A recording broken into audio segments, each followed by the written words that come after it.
স্বাগত বন্ধুরা আমার চ্যানেলে। আশা করি সবাই খুব ভালো আছেন, সুস্থ আছেন আর সাবধানে আছেন। আজকে একটা নতুন রেসিপি নিয়ে চলে এসেছি, আর সেটা কিভাবে বানাচ্ছি চলুন দেখে নেওয়া যাক।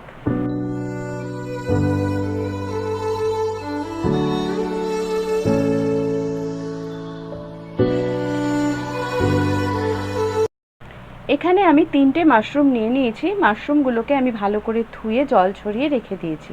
এবার মাশরুমগুলোকে টুকরো টুকরো করে কেটে নিয়েছি। নিয়ে এর মধ্যে দিয়ে দিচ্ছি নুন, কাশ্মীরি রেড চিলি পাউডার, দিয়ে দিচ্ছি গোলমরিচের গুঁড়ো, বেসন আর কর্নফ্লাওয়ার। এবার অল্প ভিনিগার দিয়ে ভালো করে মিশিয়ে নেব। এখানে রিফাইন্ড অয়েল গরম করে এর মধ্যে আমি মাশরুমগুলোকে ভেজে নিচ্ছি। ভাজতে বেশিক্ষণ লাগে না, ভাজা হয়ে গেলে এগুলো আমি তুলে নিচ্ছি। আরও কিছুটা মাশরুম আছে, সেটাও আমি ভেজে তুলে নিচ্ছি। এবার কড়াইতে আমি দিয়ে দিচ্ছি রসুন আর আদার কুচি। ভালো করে ভেজে নিতে হবে। যখন একটা সুন্দর গন্ধ বেরোবে তার মধ্যে চৌকো করে কাটা পেঁয়াজ আমি এখানে দিয়ে দিলাম। পেঁয়াজটা হালকা ভেজে তার মধ্যে দিয়ে দিলাম টমেটো কুচি।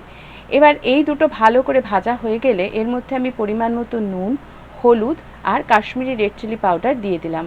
দিয়ে এবার ভালো করে মিশিয়ে নিলাম। এবার এর মধ্যে আমি দিয়ে দিলাম অল্প চিনি, দিয়ে আবার ভালো করে নাড়াচাড়া করে চিনিটা গলা অবধি রান্না করে নিলাম। এবার আমি এর মধ্যে ক্যাপসিকামের কুচি দিয়ে দিয়েছি। এগুলোও চৌকো করে কাটা। ভালো করে সব মিশিয়ে নিতে হবে। যখন এটা নরম হয়ে আসবে তখন এর মধ্যে একে একে চিলি সস, সয়া সস আর দিয়ে দেব টমেটো সস।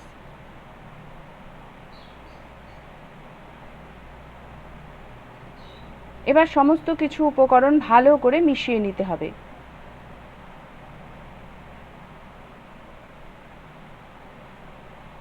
এবারে যে বাটিটায় আমি মাশরুমটা মেখেছিলাম, ম্যারিনেট করেছিলাম, তার মধ্যে আরও কিছুটা কর্নস্টার্চ দিয়ে জল দিয়ে ভালো করে গুলে নিয়ে আমি ওই কড়াইতে ঢেলে দেবো।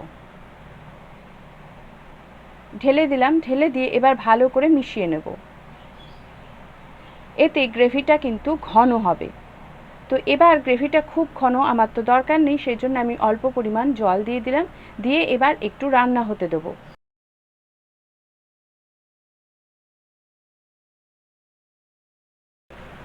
গ্রেভিটা ঠিকঠাক মতো হয়ে গেছে। এবার এর মধ্যে আমি মাশরুমগুলো দিয়ে একটু নাড়াচাড়া করেই নামিয়ে নেব। নাড়াচাড়া করে ভালো করে মিশিয়ে দিচ্ছি। এইবার আমি ওপর থেকে দিয়ে দিচ্ছি গোলমরিচের গুঁড়ো। দিয়ে গোলমরিচের গুঁড়োটা ভালো করে মিশিয়ে নিলাম। নিয়ে এবার আমি গ্যাসটা বন্ধ করে দেবো। এবারে আমি সার্ভ করে দেখাচ্ছি। একটা প্লেটে আমি প্রথমে চিলি মাশরুমটা রাখবো। দেখুন কালারটা কি সুন্দর এসছে। এবার আমি ওপর থেকে কিছুটা ধনেপাতার কুচি ছড়িয়ে দেব আর দেব কয়েকটা কাঁচা লঙ্কা চিড়ে। এবার যদি আপনারা ঝাল পছন্দ না করেন তাহলে ভেতর থেকে বীজগুলো ফেলে দেবেন। আমাদের আজকের রেসিপি সার্ভ করবার জন্য একদম রেডি। আপনারা অবশ্যই কমেন্ট করে জানাবেন কেমন লাগলো। যদি ভালো লাগে তাহলে চ্যানেলটা সাবস্ক্রাইব করে পাশে থাকার অনুরোধ রইল। সবাই খুব ভালো থাকবেন। আবার দেখা হবে অন্য কোনো রেসিপি নিয়ে। ধন্যবাদ।